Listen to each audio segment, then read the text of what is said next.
What's up, guys? Chris from Review Cave here, and today I am going to talk to you guys about My Hero Academia Chapter 259. Now, from I was planning on doing like a caught up with My Hero Academia manga, but I never really stopped reading it, and I never did reviews for it. So I'm just going to start off from this point because this is the official start of this latest war arc that is most likely going to happen, starting with this chapter. So, first, let me just say what happened in the previous chapter.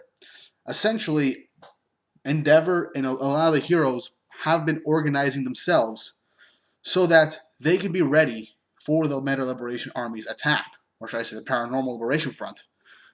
All thanks to Hawks and his information gathering. And we see that all the members of Class 1A, 1B, and from other hero schools will be helping out in this raid, in this battle against the Liberation Front.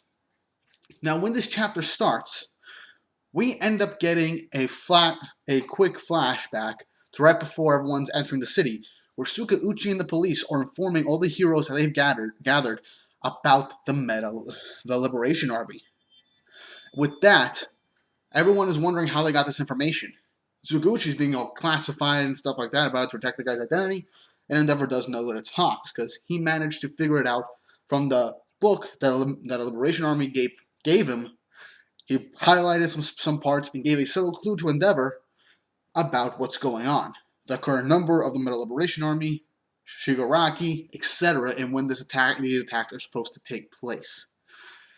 And thanks to one of the previous chapters with Kurogiri's true identity being revealed as an old friend of Aizawa and President Mike, giving the hint of a hospital, we end up getting the actual hospital where Dr. Ujiko, whose name has just been revealed, I'm not going to say it, but I believe they're changing at this point of me making this video, apparently they're going to change the name for the doctor now because it had some kind of controversy going on, so I'm not going to say it. I'm just going to refer to him as Dr. Ujiko just to make it simpler for myself as well. So they are going to enter the hospital with Endeavor's team. Now, one thing that I do love about this chapter is that while it's opening up, people are wondering about why there are practically no heroes on patrol on the street, except for this one hero that we found out in My Villain Academia arc, where this particular hero is a member of the Liberation Front, and then Death Arms, the punching hero, the guy with the really strong hero that punches things a lot, ends up grabbing him. It pretty much says that pretty much shows that he's out of the loop, saying, "You treacherous liberation devotee." Now that was a badass line. I am honestly looking forward to see this guy fight, like an actual fight, because from the panels that we've seen, this is going to be an all-out battle with practically the entire all the heroes in Japan, and all the hero students and interns and everything. We do know that the students are primarily there for support to help with evacuations, like Endeavor psychic Burnin with Todoroki, Bakugo, and Deku, along with Nejire and Kirishima and everyone. And everyone's split up into multiple teams with that either for supporting the heroes from the very start of these fights, and then as the fights begin, the students' focus will end up being to evacuate civilians and leave the battle area. Which means at this point, all the heroes know about the meeting places and times of the Liberation Front. So everything's been planned accordingly, precisely, so that they could end up taking down the Meta Liberation Army without any real fight or casualties, and no civilians caught in the crossfire. Now, the next thing I want to say is how Endeavor ends up going to confront Dr. Ujiko. Before Endeavor shows up, Ujiko was literally thinking, he's like, everything's going great. Everything's going just as planned. Shigaraki should be done within less than a month. So at the time of this, I believe Hawks made it so that they could end up doing this right before the estimated time of Shigaraki's procedure finishing. And the doctor is honestly caught off when Endeavor finally catches up with him with Aizawa in tow to capture him. And honestly, the way they found out which hospital Dr. Ujiko was at was ingenious. After learning about the hospital and the Liberation Army, Sukauchi ends up having people stationed in almost every hospital undercover, to try and find this specific doctor. One of them manages to get a picture of Dr. Uchiko entering a secret room with the little Nomu that can use this special teleportation quirk, which he used to get Shigaraki and the League of Villains away from the heroes when they went to rescue Bakugo back in the earlier chapters of the series. Now, that was all the proof they needed to raid that hospital. And not too much happened in this chapter. It was all basically one big setup for whatever battles will end up coming. Now, the one thing I wanted to say is how Endeavor shows up is amazing. He literally calls him a being of evil, pretty much. And how everyone is going about going into this raid is pure genius. Almost every hero is there. Every pro hero, every student. And I want to see the specific matchups when the Liberation Army ends up coming forward. Now, the one thing that me and a lot of people that have been talking in the community that I've been seeing on YouTube, on Twitter, on Instagram, primarily Twitter, is that this chapter, what's going on, is with the heroes basically going through all this really smoothly and perfectly, could all just end up being one big trap. And Hawks was the one that accidentally laid it. It's possible that high-ranking members of the Liberation Army knew of Hawks being a traitor, but didn't let anybody else know, which is why that one Liberation Army member was shocked about this, and maybe they left Dr. Uchiko out of it so he can focus on Shigaraki's procedure. But everything else, they haven't, at this point, none of them have confronted any of the bigwigs of the Liberation Front. So much could end up going wrong. For instance, we still have Kurogiri in Tartarus, where All For One and Stain are. And God knows how many other villains in that specific prison. It's inescapable. And with this raid going on, security has got to be very low at Tartarus right now, because with this mission, it's taking almost every single hero. And even if, let's say, something happened at Tartarus, like the heroes to come and help out, it would take a lot longer due to all of them being spread out throughout the country, to major cities and hospitals and everything, to not only arrest Ujiko, but also the rest of the Liberation Army. Not to mention the Liberation Army has a hand in almost everything. They have power, they have connections, they have politicians, police officers, pro heroes obviously, support agencies, even the media. The Liberation Army has its influence everywhere, which is what made all the heroes coming together without seemingly without anyone figuring this out, all the more impressive for Hawks and the rest of the heroes.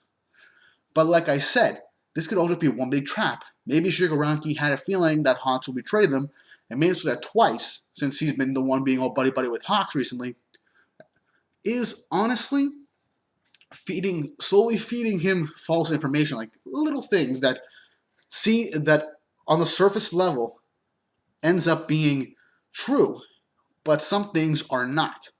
Perhaps to set up an ambush. Like, remember, what happened with Shigaraki and everyone, they got teleported away when All Might and everyone showed up at their bar base to rescue Bakugo? Instantly, the doctor used his Nomu to teleport them all away, while Kurogiri was unconscious. But another thing that could happen is, like I said, Tartarus is essentially empty right now. So what could happen is that All For One could end up using his quirk to remote activate Kurogiri's quirk, even though Kurogiri could be unconscious. Remember, they said that that jacket Kurogiri was wearing would keep him sedated and unconscious, so he himself would not use his quirk. With that, All For One could end up activating Kurogiri's quirk while unconscious. Now, people are going to end up saying, but they're having All For One's brainwaves monitored. How could he use a quirk that can instantly activate another person's quirk? Well, here's the thing. The whole thing of identifying multiple quirks is very tricky, and All For One is the key example of perhaps hundreds of different quirks. So for all we know, even if he ends up using a quirk, they'll have no idea what quirk he ends up using. So we can use like 3 at once, and one of them, and as they're about to get ready to end up like either knock him out or whatever security measures he has, Kurogiri could have instantly activated Kurogiri's quirk to teleport him and whatever other prisoners away to a safe location, most likely one of his safe houses, wake up Kurogiri, have him go back to Shigaraki in the Liberation Front, and have Kurogiri teleport the high-ranking members across the country right away, have their plan go in early, before Shigaraki wakes up. And it would be amazing to see the matchups that would happen because of that. Remember, All For Once, this guy has been around for I don't know how long, a century? That guy's been around for a long time. So for all we know, he could have specific ways of how... He probably already had a plan to break out of Tartarus. All he really needs to get out of there is Kurogiri. And now he has Kurogiri. And that's all it really needs. And for all we know, Shigaraki's surgery can end up being finished a month early. That's how a lot of these things when it comes to comic books and manga are. Whenever it comes to like time-based events, they can end up happening a lot sooner for dramatic effect. And for Shigaraki, if this happens sooner, that would make him more of an ideal successor to All For One. And maybe the breakout of Tartarus won't happen in this arc. Maybe at the end of this arc. Maybe Shigaraki waking up will end up doing something where he'll also have that teleportation quirk that little Nomu has. Once he wakes up, he figures out what's going on, then uses that quirk that he most likely has now, teleport the high-ranking members and himself to specific locations, and they surprise attack the heroes. But this is all just speculation. That's all. For all we know, it could have already been a trap. Like I just said, Twice could have just given a bunch of false information and had specific members of the Liberation Army, primarily the team leaders, scattered in these specific areas, had Hawks know about these very specific areas and times, just to lead the heroes there, so they could end up eliminating them. Because in the previous chapter, they stated one of their main goals is to eradicate all heroes. They want to take down the whole system right now. That way everyone can use their quirks freely and everything, and use pure anarchy. So, with them having Hawks there, by feeding him some false information, it could also be a test to see whether or not he actually is a traitor. And with the heroes doing what they're doing now, and if this was part of the information that Hawks gave to them, which it obviously is, and the Liberation Army planned for this, they'll have 100% confirmation that Hawks is a traitor, and then they'll lunge on the heroes with a surprise attack, most likely injuring and killing a good chunk of the lower-ranking heroes, maybe injuring some of the students as well. Because this arc will end up being the arc, most likely, where Deku, 1A, 1B, and all the other hero trainees have to step up. Because they've been training for a moment like this. This is the moment they all have to take down the villains and show that they can be proper heroes. That their training wasn't for nothing. I mean, 1A and 1B now have experience with actual villains. 1A more, due to their work studies and internships, and the USJ attack, and the attack on the camp. So they'll have more ways, they'll have a bit more experience than everyone else. But the pro heroes around, with this many pro heroes, they could actually have a chance to be the ones that survive all this. The ones that can get out of this fight mostly unscathed. The pro heroes will always take the front so they can protect the children, so they can protect the students. Because remember, the students are mainly there for support, to help evacuate. Make sure no civilians get caught up in the crossfire. And this could be what the Liberation Army wants. That way they can, with no real obstacles, lunge on the heroes, take them all down, and then the students will be easy. And Ujiko was, like I said, he was probably most likely left in the dark, so he can focus on Shigaraki's surgery. But yeah, that's all I really got. That's all my thoughts on the chapter, and what I believe this chapter will lead up to. This was an amazing chapter. A good start to what could be a pretty long arc that could dwarf the overhaul arc in length, most likely. I feel like Orochi has been building up to this for the last 2 years now.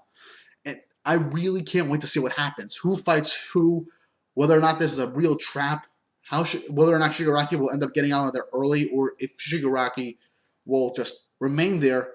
Most of his people end up getting taken down, but they'll deal a huge blow to the heroes, and Shigaraki will wake up later, and then a surprise attack basically continue his plan. No way of knowing, but I'm excited for the outcome.